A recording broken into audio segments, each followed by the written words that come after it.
ಎಲ್ಲರನ್ನ ನಮ್ಮ ನಿಸರ್ಗ ಕಿಚನ್ಗೆ ಸ್ವಾಗತಿಸುತ್ತಾ ಪಾಸ್ತಾ ಹೇಗೆ ಮಾಡೋದು ಅಂತ ನೋಡೋಣ ಬನ್ನಿ. ಅದಕ್ಕೆ 100 ಗ್ರಾಮಷ್ಟು ಪಾಸ್ತಾ ತೊಗೊಂಡು ಬಿಸಿ ನೀರನ್ನ ಕುದಿಸ್ಬಿಟ್ಟು ಅದಕ್ಕೆ ಪಾಸ್ತಾನ ಹಾಕಿ 7ರಿಂದ 8 ನಿಮಿಷ ಬೇಯಿಸಬೇಕು. ಅಷ್ಟರಲ್ಲಿ ಮಸಾಲೆ ತಗೊಳ್ಳೋಣ. 1.5 ಟೊಮೆಟೊ, 1 ದೊಡ್ಡ ಈರುಳ್ಳಿ ತೊಗೊಂಡಿದ್ದೀನಿ, 5 ಗ್ರಾಮು ಬೆಳ್ಳುಳ್ಳಿ, 5 ಗ್ರಾಮ್ ಶುಂಠಿ ಮತ್ತು ಸ್ವಲ್ಪ ಕೊತ್ತಂಬರಿ ಸೊಪ್ಪು ತೊಗೊಂಡಿದ್ದೀನಿ.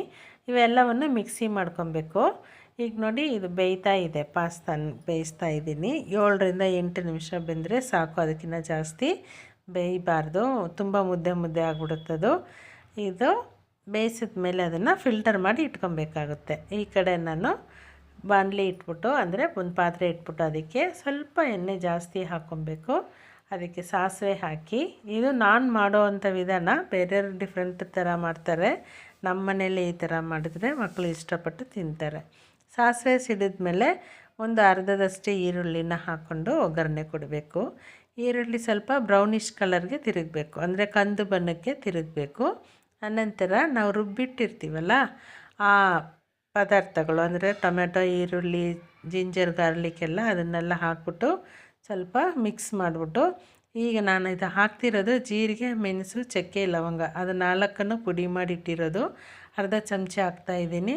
1 ಚಮಚೆಯಷ್ಟು ನಮ್ಮ ಹೋಮ್ ಮೇಡ್ ಪ್ರಾಡಕ್ಟ್ಸಲ್ಲಿ ಮಾಡುವಂತಹ ಕರಿ ಪೌಡರ್ನ ಹಾಕ್ಕೊಂಡು ಸ್ವಲ್ಪ ಅರಿಶಿನ ಹಾಕ್ಕೊಬೇಕು, ಅಂದರೆ 1 ಚಿಟಿಕೆ ಅರಿಶಿನ ಹಾಕ್ಕೊಂಡು ಇದನ್ನು ಚೆನ್ನಾಗಿ ಕಲಿಸ್ಕೊಬೇಕು.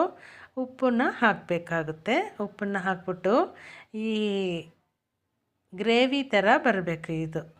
ಆವಾಗ ನಾವು, ಅಂದರೆ ಎಣ್ಣೆ ಬಿಟ್ಕೊಳ್ಳುತ್ತೆ, ನಾವು ಈ ಥರ ಸಣ್ಣ ಉರಿಲಿ ಬಿಸಿ ಮಾಡ್ತಾಯಿದ್ವಿ ಅಂದರೆ ಎಣ್ಣೆ ಬಿಟ್ಕೊಳ್ಳುತ್ತೆ. ಅಲ್ಲಿಂದ ತನಕ ಇದನ್ನು ಚೆನ್ನಾಗಿ ಮಿಕ್ಸ್ ಮಾಡ್ತಾ ಇರಬೇಕು.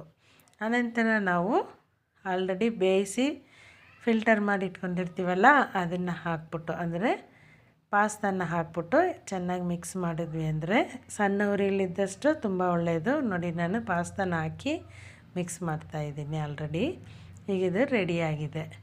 ಇದಕ್ಕೆ ಸ್ವಲ್ಪ ಹಸಿ ಈರುಳ್ಳಿನ ಇಟ್ಕೊಂಡು ತಿಂದ್ವಿ ಅಂದರೆ ತುಂಬ ಚೆನ್ನಾಗಿ ಜೀರ್ಣ ಆಗೋದ್ರ ಜೊತೆಗೆ ರುಚಿಯಾಗೂ ಇರುತ್ತೆ. ಇದರಲ್ಲಿ ಯಾವುದೇ ಥರದ್ದು ಟೇಸ್ಟ್ ಮೇಕರ್ಸ್ ಏನೂ ಹಾಕ್ದಂಗೆ ನಮ್ಮ ಮನೆಯಲ್ಲ ಆರೋಗ್ಯಕರವಾಗಿ ಈ ಥರ ಮಾಡ್ಕೊಂಡು ತಿನ್ಬೋದು. ತುಂಬ ರುಚಿಯಾಗಿರುತ್ತೆ. ಮನೇಲಿ ಒಂದ್ಸರಿ ಟ್ರೈ ಮಾಡಿ.